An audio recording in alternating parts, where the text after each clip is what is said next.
நான் மனப்பூர்வமா அவருடைய சகோதரர் ஆட்லின் பால் நெல்சன் அவர்களுடைய ஃபேமிலிக்கு மனப்பூர்வம் மன்னிப்பு கேட்டுக்கிறேன். அந்த படத்துல சொல்லுவாங்கல்ல, மன்னிக்கிறவன் மனுஷன், மன்னிப்பு கேட்கிறவன் பெரிய மனுஷன். நான் பெரிய மனுஷன், நீ மனுஷனா? சும்மா விளையாட்டுக்கு. என்னடா காலிலே விழுந்து விட்டானடா, படுத்தே விட்டானடா அப்படின்னு நினைப்பாங்க. நானே ஏற்கனவே சொல்லியிருக்கிறேன், தவறு செய்யாத மனிதன் இல்லை, தவறை திருத்திக்காதவன் மனுஷனே இல்லை. தவறுன்னு தெரிஞ்சா நம்ம போனோம், அதுல அவர் செஞ்ச தவறு இவர் செஞ்ச தவறு இதெல்லாம் நான் பேசல. ஒரு தவறு நடந்து விட்டது, அந்த தவறை எப்படி சரி செய்யணும்னு தான் பார்க்கணுமே தவிர பகைமையை வளர்த்து கொண்டே போனா அது தவறாகத்தான் முடியும்.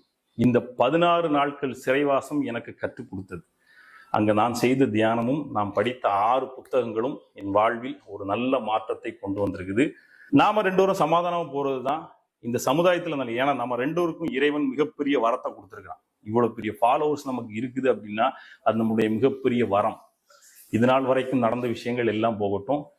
நான் அவர் மேல கேஸ் கொடுத்திருந்தேன், அவங்க மேலேயும் கேஸ் கொடுத்திருந்தாரு. 2 பேருமே சமாதானம் போய் அவங்கவுங்க வேலையில் இந்த சமுதாயத்துக்கு என்ன நல்லது செய்வோம் அப்படிங்கிற